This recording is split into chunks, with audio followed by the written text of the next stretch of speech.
আসসালামু আলাইকুম রহমতুল্লাহ। আমাদের দু একদিন পরেই সামনে পবিত্র মাহে রমজান। তো চিন্তা করলাম মাহে রমজান নিয়ে দু একটা কথা বলা উচিত।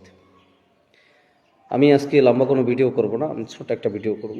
শুধুমাত্র আমাদের দেশে এক শ্রেণীর মুসলমান আছে,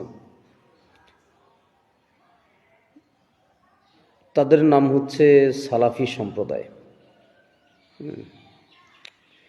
তো আহলুল হাদিস দাবিদার তারা, যদিও বা আহলুল হাদিস নয়, তারা নব্য সালাফি সম্প্রদায়।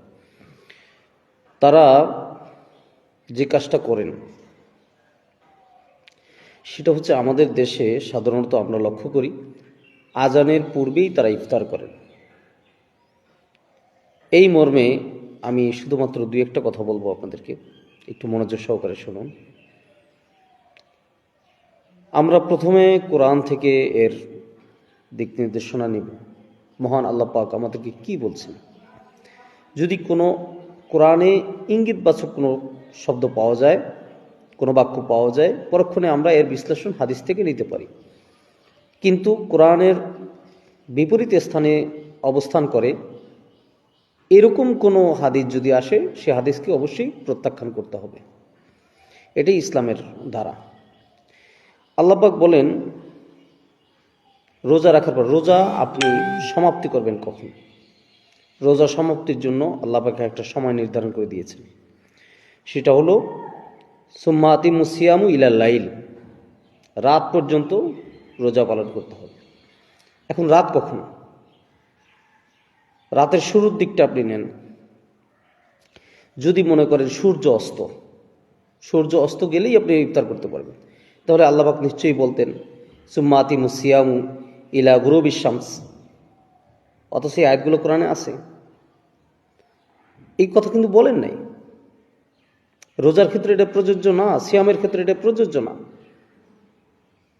যদি বলতেন যে না, সূর্য অস্ত না, দিনের শেষ ভাগ তোমরা ইফতার করবা, দিন শেষ হলে ইফতার করতে পারবো, তাহলে আল্লাহ পাক বলতেন সুম্মা আতিমুস সিয়ামু ইলাল আসল,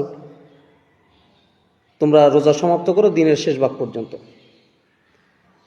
আর যদি বলতেন যে না, রাতের পূর্বভাগ আসলেই তোমরা ইফতার করতে পারবা, তাহলে বলতেন সুম্মা আতিমুস সিয়ামু ইলা শাফাক।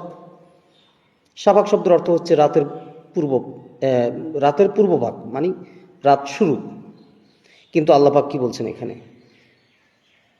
এই গরুব, আসল, শাফাক এগুলোকে সমাপ্ত করে, অতিক্রম করে যখন লাইলে পৌঁছাবে, অর্থাৎ রাতে পৌঁছাবে, তখন ইফতার করতে পারবেন, রোজা সমাপ্ত করতে পারবেন।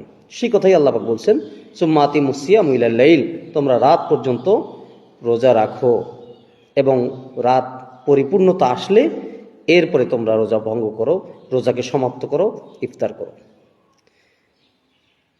প্রিয় বন্ধুগণ, আমরা কোরআনকে যদি ওভারটেক করি তাহলে তো আমরা মুসলমান থাকতে পারবো না।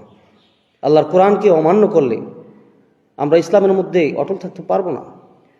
কোরআনকে ওভারটেক করে যদি মন গড়া, নিজে বানানো কোনো বিধান দিয়ে নিজের জীবনকে পরিচালিত করি, তাহলে আমরা মুসলমান হিসেবে থাকতে পারবো না।